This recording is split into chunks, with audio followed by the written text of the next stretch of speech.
What is an object in object-oriented programming? Let's try to understand the objects in the real world, and then we'll correlate these objects to the objects into the software programming world. What is an object? An object can be considered a thing that can perform a set of related activities and has some properties. The set of activities that the object performs defines the object behavior.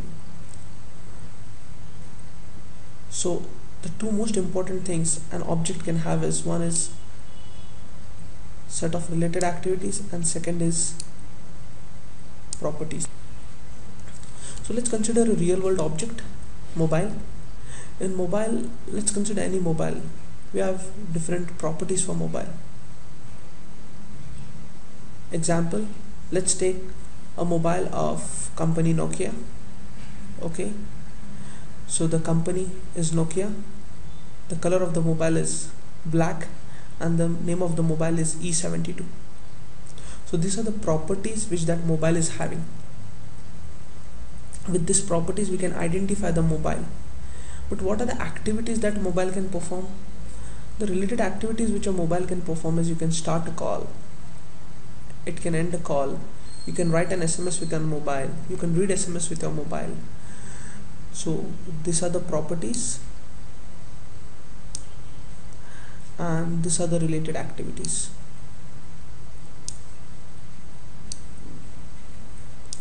So object can be considered a thing that can perform a set of related activities and has some properties. Set of related activities and having some properties. The set of related activities that the object performs, like here start call, end call, write SMS, read SMS, defines object's behavior, what that object can do. Let's consider another object, bicycles.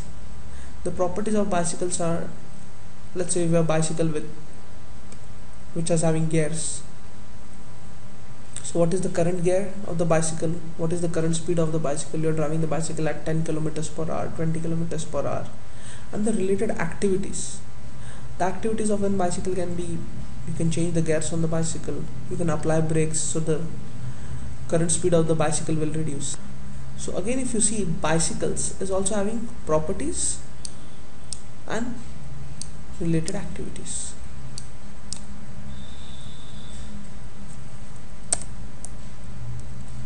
So let's list down some more objects around you. We saw two objects, one is mobile, another object we saw is bicycles, and we saw that an object is nothing but a thing which has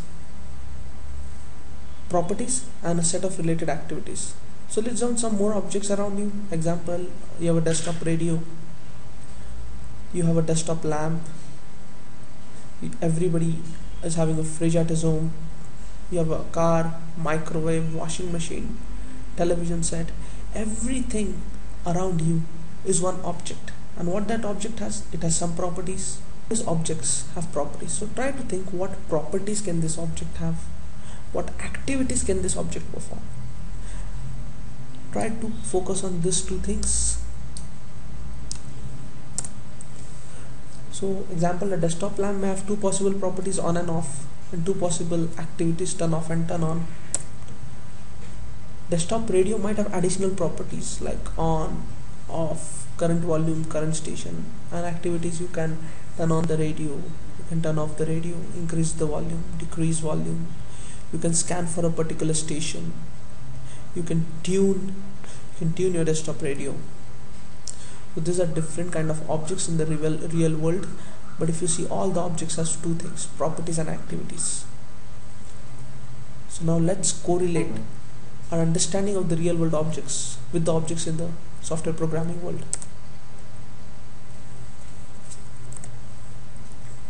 The real world observations all translate into the world of object-oriented programming. Software objects are conceptually similar to real world objects. They too consist of properties and related activities. So software objects are similar to real world objects, and they too consist of properties and real world activities. object stores its properties. Let's say you take a software object, it has some properties or its state. It stores this into something called as fields, all variable in some programming languages, and it exposes its activities, which are also called as behavior, through methods or functions in some programming languages. So in C you have functions, in Java, in .NET you have methods. So object in a software programming world is similar to the real world object. It also has properties and related activities.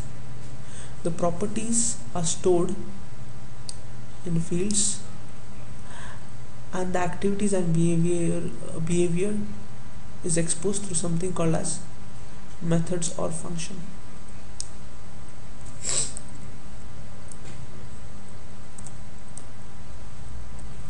All the methods of a particular object operate on the internal state and serve as a primary mechanism for object-to-object communication. So if you want to access any particular member of that object, the only way you can access the members of an object is through methods. Methods provide a primary mechanism for any object-to-object communication.